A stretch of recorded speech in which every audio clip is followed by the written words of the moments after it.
Der AM-Cast. Gespräche über Gottes Wirken heute und Mission weltweit.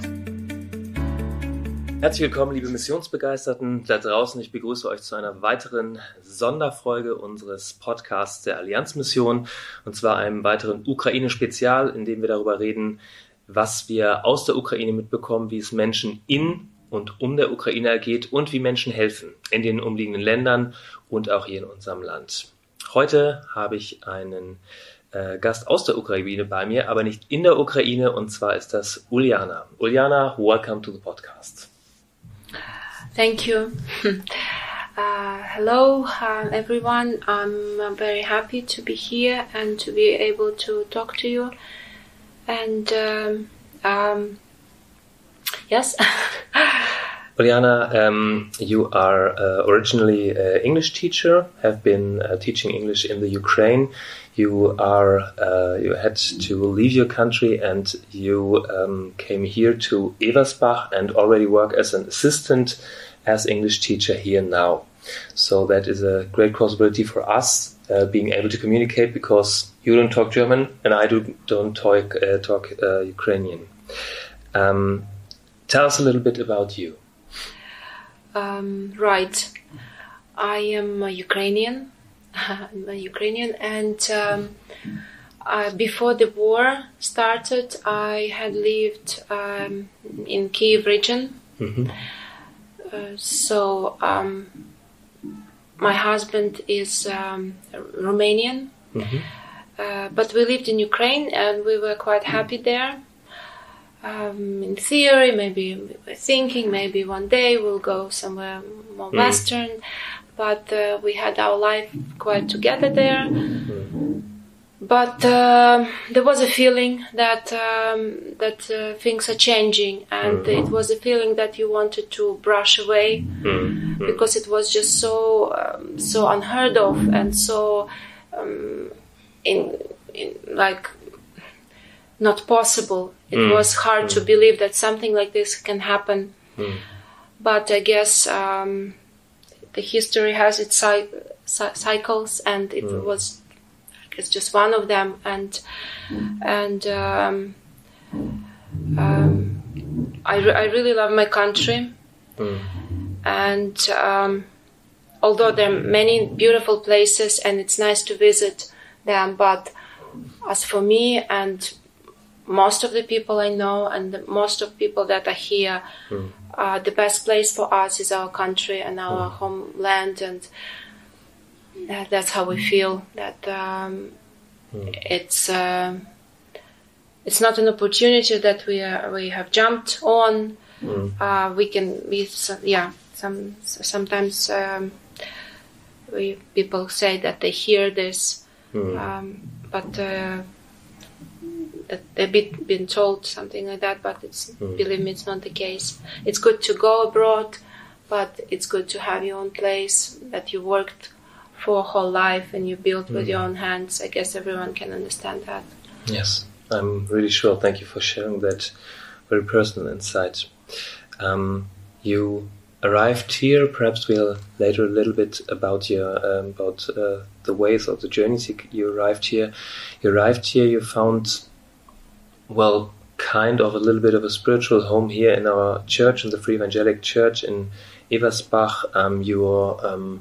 You're giving your skills for translating today for the Welcome Cafe for all the Ukrainians living here in Ewersbach. You also started working as English teacher assistant, as you told. Why do you do all this? Why do you invest yourself here in this way? Well, I guess it's a rhetoric question. Is it? It's the same as if I would ask you, why do you do things you do? Yeah, it's your life. It's how God leads you.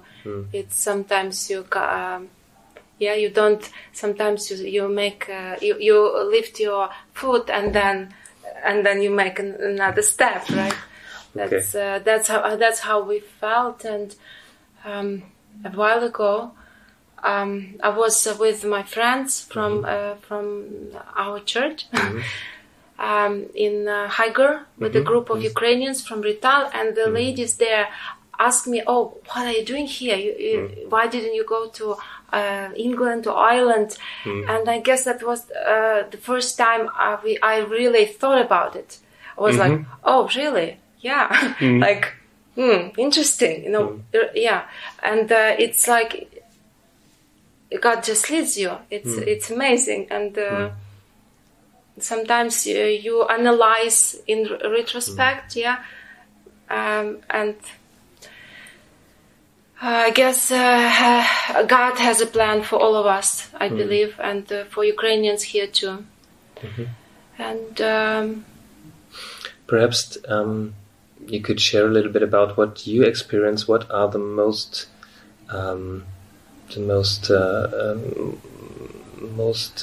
biggest needs and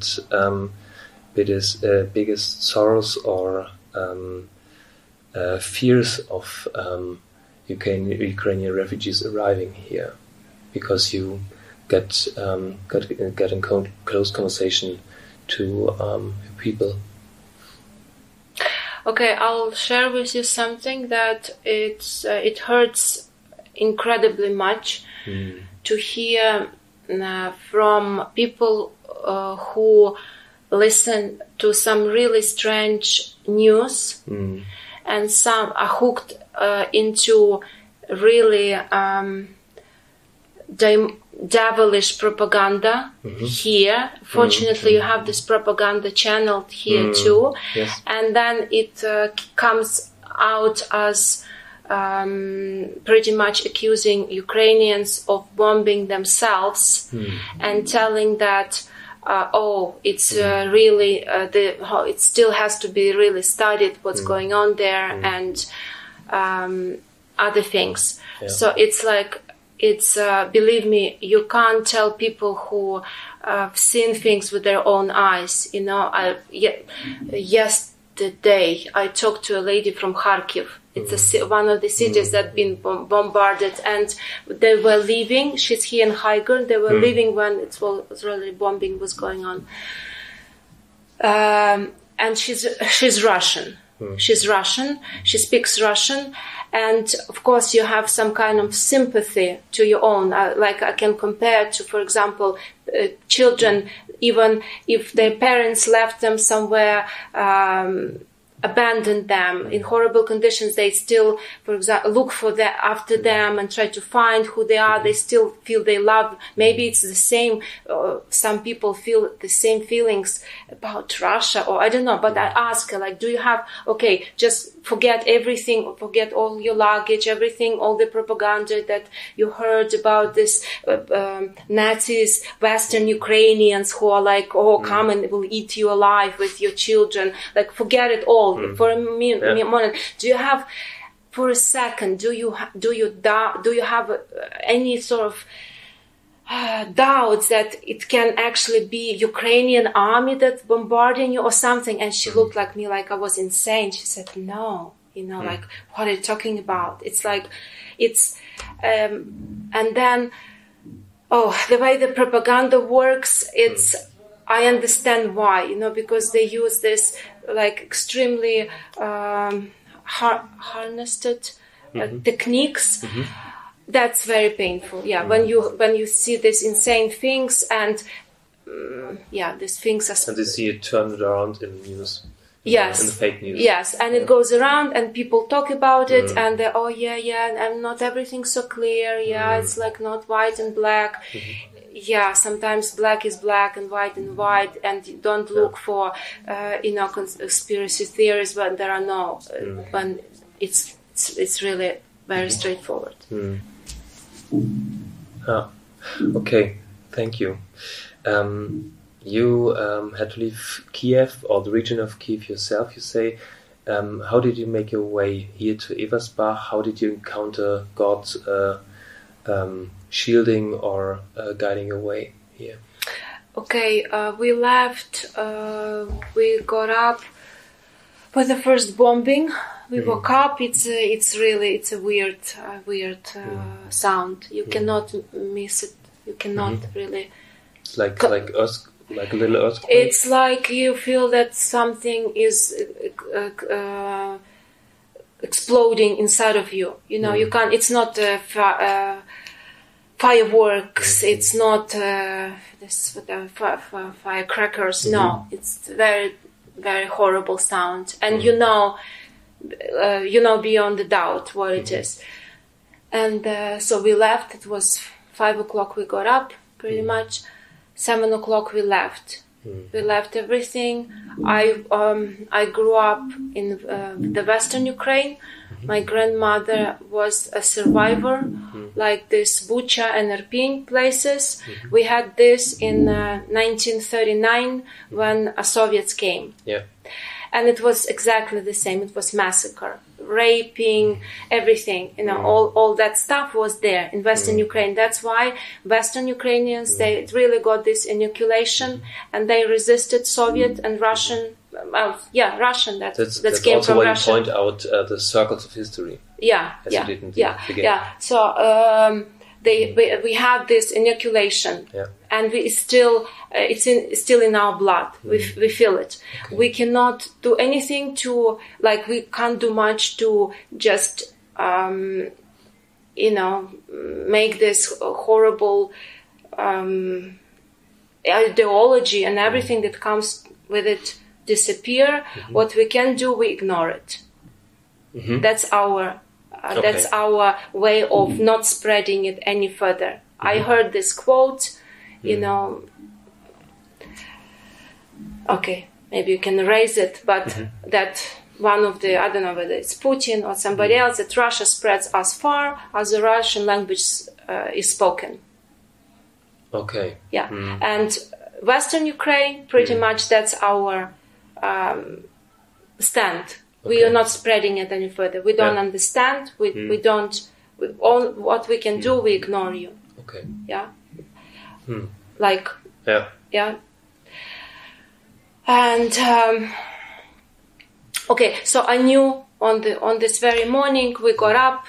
I was thinking, I have a 15-year-old daughter, so I was thinking that we dressed up.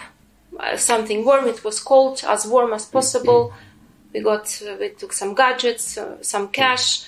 My daughter took. We don't have weapons. Legal weapons. Some people do in Ukraine a lot. We didn't. Yeah.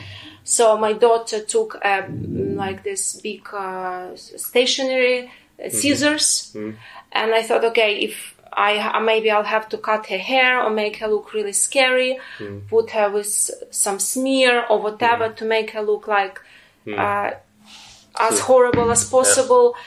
And we just walked. We didn't have a car, so we just walked. We gave the key to some people who wouldn't leave because they have some like this jobs that how to say, strategic.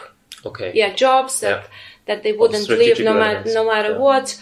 Not weapons, like just the social workers or some people who leave last, and you know. We left our dog, we left our house, and we just walked. And then from that on, we were praying, and then we would decide, okay, we go straight. And we took a bus, for example. We would get to a train station, and then there were no tickets. And then the lady who was selling tickets, she recognized me. And she she called my name, come here, and she started offering me tickets, looking for a way to get us tickets. And then, so it was so obvious that God was doing it, that it looked like we were just watching what he was doing. And then pretty much, so, okay, we ran from a place. It's like 180 something kilometers, up to 100 kilometers from the places where Russians, they were already there. Yeah. When we were leaving by train, let's say 100 kilometers away, there were already heavy fights. Was this Hostopol airport, and we knew that we were on the phone with people who were informed, and we knew that that we can flee because there were many men dying at that moment. And we also knew that there was no more connection with those places. And I know these places, I've been there. It's like you have got gardens outside, and you have the wine all around, and you in summer you have picnics and families visiting each other, and just hello, come in, the more the merrier. And they were already there, no connection. And so we boarded the train, and the train, everything was dark. The train station was dark. It's like some very strange things. And so we made it. Pretty much our whole way was like this. God was leading, and then I guess here we are. Some people didn't make it, I know. Some people are there. Our hometown has been partially destroyed, but no, they didn't come by land. They just sending some rockets from time to time. And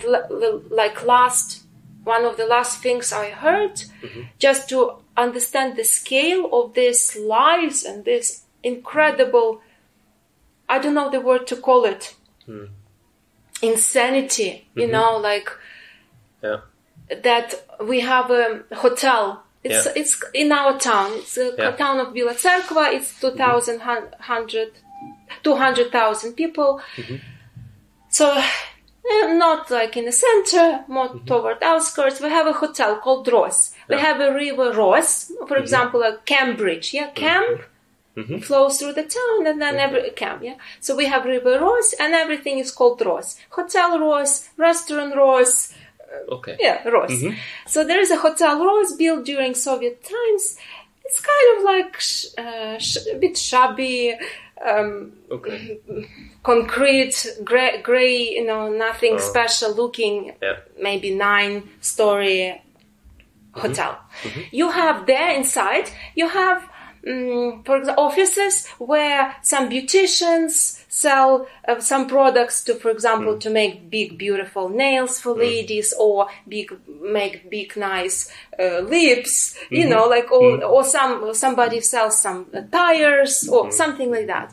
And on all central TV channels in Russia, they transmitted that in Bila Cerkva, in that hotel, there is there are main headquarters of international training for mercenaries. And people were really evacuating 100 meters, 200, everyone who could, because they knew what's coming next. They're going to bomb it. So somehow it's still standing. So you call home and they say, well, we're expecting the international center to be destroyed. It means, and if you have like a house, your apartment block 50 meters away, then you pretty much say bye-bye. So things like that. Do you get daily contact to the Ukraine? Yes, I have my mother, I have my friends, I have some a church that that I help. For example, I send my donations there, or now she's about to send me some letters. Maybe I can approach people. They have 5,000 refugees from Bucha, Irpin, Mariupol in Bila Cerkva, because it's relatively close. It's still sort of safe, and there are lots of people who cannot run far. They are the last ones to run, and they're pregnant, handicapped. Old people, so they're taking care of these people, right? And one of the greatest needs is the language course. The more is offered, for people, just to keep it short now, what Ukrainians need to communicate. Language courses, for example, I know that I've been asking from Spezial here and there, and now, I'm at the school. Assisting kids, and also I attend classes. So as much as I can, I write and I try to speak. So I'm learning German this way. I know that some other places organizing, but the more the better. If churches can provide with us professional language courses as possible, That's the greatest need. Also, I guess, you see, people are different. Different people are different. They have different needs. Some want to go home as soon as possible. Say, oh, we just wait a little bit, that's it, we are off. Some not sure. For example, for my basic needs, it's safety. Yeah, I don't need anything else if it's not safe. So I don't know if we go home when it will be safe. And if it's not foreseeable at the moment. And my family from Western Ukraine, they were rich landowners. My great-grandfather, and he had quite a lot of land before 1939. And he was an old man, and his friends were selling. They knew that Russians are coming, the Soviets are coming, so he was selling. They were selling their land all around, and they were asking him to join them in their moving. They were going to Switzerland. Okay. And he said, "Oh, my Switzerland is on the hill, and there was a cemetery." But it didn't happen like that. Soviets put him on a train, 70-something years old man, took all his land, put him on a train, wagon with like this for cows, this animal wagon, and sent him to Siberia. He died on the way. They were just throwing bodies.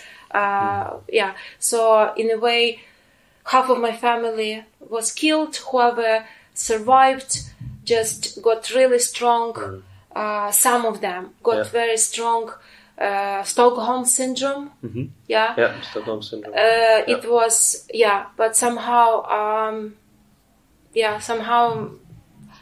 not so prone to it. So I'm not, and also I don't have any sort of symptoms, at least, of holy masochism. Forgiving and all that stuff. No, honestly, I'm really I understand we have some Ukrainians that are from eastern parts, and for example, my mom told me a few days ago that she had someone in her friend's kitchen from eastern, from Mariupol, let's say, crying and everything destroyed. She lost everything, and she's telling to a person who's accommodated her, like in Western Ukraine, she's saying, "Oh, why are they doing this? Why are they bombing us? We are theirs. We did everything they wanted, Like, what's the problem? They didn't have any problems with us. I understand if they would bomb you here in Lviv. That would make sense." And she's like, "What are you actually saying? That you're saying that it would be okay to bomb me, but you are really sad that they're bombing you, So we have all stuff. I'm not ready for a Russian person to come up to me with a small talk in Russian, asking me where I'm from, telling me where he's been to in Ukraine. I think the only thing a Russian, if somebody loves that country and teaches his children Russian and identifies himself as a Russian, the only thing I can cope with to hear is, "I'm really sorry. I'm really sorry what my nation is doing to yours," And if he doesn't identify himself as Russian, then better, just don't talk to me. I'm not speaking for everyone. I know that some people but there are a lot of people like me. I know, and Thank you very much for the very personal insight. It was touching to hear that, and well, actually, there are no real words I can tell to make that up, because what you're experiencing is something I can think about, but I can feel because I just didn't experience it. So what we can do is, what we and our listeners can do is be hosts, be welcomers, and pray for the Ukraine, for all of you who had to leave, for all of those who are still there.